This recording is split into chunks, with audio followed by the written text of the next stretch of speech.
So this is my kayak with everything stripped off of it. So what she's looking like. You can see that I got a transom on the back that I added. It's actually bolted down through. It's got a board up underneath there to hold it attached into place.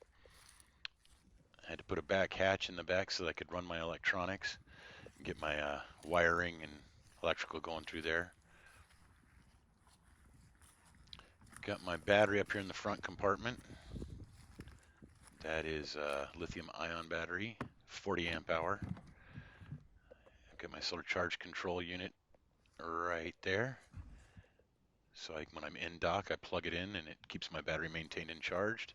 That switch is what actually engages my trolling motor. So it's on a separate um, breaker. So I guess you could say it hooks directly to the battery, gets full battery, doesn't go through the charge controller, but everything else goes through that charge controller if I want to use anything else that I've got on there. So as I was saying in here, let's go ahead and engage the engine. So that's the way I am when I'm out at sea. And you see I got power on there, telling me it's all good. And you can see I got that cable going down to hold it. I'll go into more detail there in a minute. But it works, forward and reverse. I love how video messes with how fast it's spinning. It actually does pretty darn good. But it's exciting to build for sure. I'm going to be doing sea trials a little later today, and I'll put that video up as well. The handle itself, you can see I got it wired in there.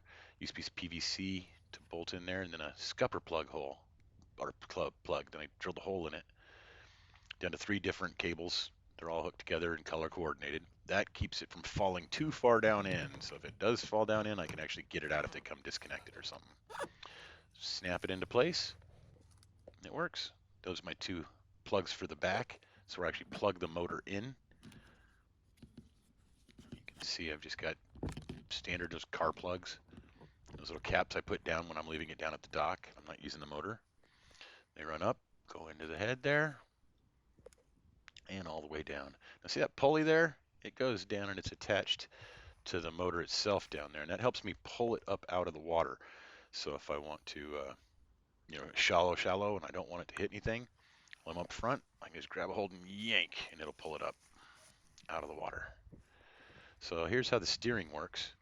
You can see I got the cable going through there, and then it's in bicycle sheathing. It's bicycle brake sheathing. Here you can see I got those little metal grommet rivets I put through there. I was expecting to have that wear, but then when I use the bicycle cable, it's so smooth. I mean, just turns everything really easy. Um, I'm excited to see how it is actually when I get it out on the water, which again, I'm going to be doing in about an hour.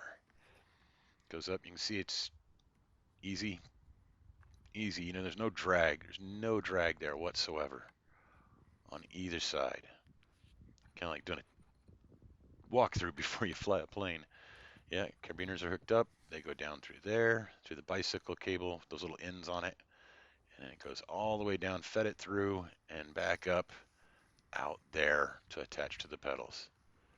And here you can see how easy they are. I mean, I'm doing it with one finger, you know, and you can see how easy and smooth it is. Very sensitive controls. And that's what I'm planning on taking out and fishing. I don't have any of my fishing gear on there because I just got it all set up over the winter, and this is my first time getting it set up where I can actually take it out on the lake, which I'm going to be doing. And whatever you do, don't forget your PFD. See ya.